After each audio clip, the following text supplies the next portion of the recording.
Hello everyone, my name is Sharky the Gaming Shark aka JDFRG, and in today's video I will be continuing the discussion of Game Theory's Ultimate FNAF timeline and the problems I have with it. Once again, I have to clarify that this video is not intended to attack Game Theory or MatPat, but rather to present evidence that they might have missed. Also, if you haven't seen their timeline video or my previous discussion video, I highly suggest you watch them first, as they may help with understanding some of the points I make, and I will be building off of some of the points I made in the previous video. Also, as always, feel free to comment down below when you agree or disagree with something. Just remember to keep the conversation civil. But before we can get to Game Theory's video, I'll have to go over a point that I have changed my opinion of from my previous video. In the previous video, I stated that I find it unlikely that William and/or Henry could have found a Fredbears. The main reasoning was that William is mostly just seen as a simple employee of Freddy Fazbear's Entertainment, for example in the FNAF 4 minigames and the FNAF 2 phone calls. However, after I made my previous video, the Reddit user Vos, sorry if I butchered that name, pointed out one phone call that I didn't take into consideration. In FNAF 2, the phone guy said the following. We're going to try to contact the original restaurant owner.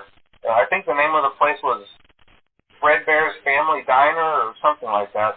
It was closed for years, though. I doubt we'll be able to track anybody down. From that call, we can assume that after the closure of Fredbear's Family Diner, there was either a change in leadership or that the diner was sold off to another company, for example, to Fazbear's Entertainment, as the original owners were not reachable anymore. That would make it possible for Henry and William to be the founders of the Fredbear's Family Diner, but that would only apply if we were to accept that before FNAF 6 neither of them had anything to do with the management of Freddy's. Now, to get into the first point that is entirely from Game Theory's video. They state that the reason why the bite of 83 happened was because the crying bike victim child trying to get free from the bullies caused so much movement that the spring locks failed and crushed his head. There are two main problems with that theory. Firstly, we have to understand that the spring-lock animatronics can be used both as animatronics and suits. The problem appears when we consider that Fredbear, as seen in the FNAF 4 minigames, is in its animatronic state, as no person can be seen inside, and he moves rhythmically like an animatronic would. Now, if Fredbear is in its animatronic state, then a spring-lock failure would be impossible, as the animatronic parts couldn't be released by the spring locks, as they already are in the released position. Another problem appears if we'd assume that Game Theory's timeline is correct. In their video, at the part where they mentioned the creation of the spring lock animatronics, they mentioned that they were only used in the Fredbear's Family Diner, as they were still rather experimental. The problem arises if we were to take a listen to the tape recording they used as proof. After learning of an unfortunate incident at the sister location involving multiple and simultaneous spring lock failures, the company has deemed the suit temporarily unfit for employees. As always, remember to smile. You are the face of Freddy Fazbear's Pizza. As can be heard at the end of the recording, the tape is used in Freddy Fazbear's Pizza. It would be illogical for a worker at Freddy Fazbear's Pizza to record multiple tapes on how to operate springlock suits, and later on why to stop using them, if there were no springlock animatronics at that location. In Game Theory's video, they interpret the FNAF 3 post-night minigames as William after breaking into the restaurant to break down the animatronics, and to try and find out what makes them possessed. He breaks in over the course of 4 nights, and each night breaks down one of the animatronics. Game Theory then presents the theory, which most commonly in the community is known as Molten MCI, which states that William, after breaking the animatronics in FNAF 3, proceeds to melt their endoskeletons into a silvery liquid. That is the remnant, which William then proceeds to inject into the fun times to give them quote-unquote life. Game Theory already noticed one problem with this theory, that being the question of why William returned to the FNAF 1 location after night 4, if he already has collected the remnant. To try to solve this problem, Game Theory proposed that the melting together of all of the endoskeletons caused the souls to not be complete anymore, which caused the fun times to act erratically, and that when William saw that, he returned to the location to check if there is anything else from which he could get more remnant. However, even though Game Theory did try to solve that one problem that the theory has, I have found many more. The first problem is that Game Theory clearly states that there were 5 animatronics that were melted to make Remnant, but in the games we see only 4 of these animatronics being dismantled. Now, while this could be explained by William dismantling Golden Freddy during the night before Night 1, it is highly unlikely that an event like that would not be shown on the screen. But if we were to accept that explanation, then the problem would become the reason why William returns during the Night 5 minigame.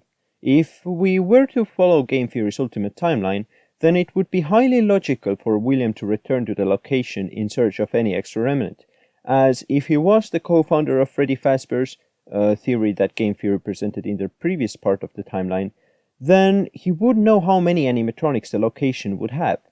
Even more, he'd know how many children he had stuffed into the suits.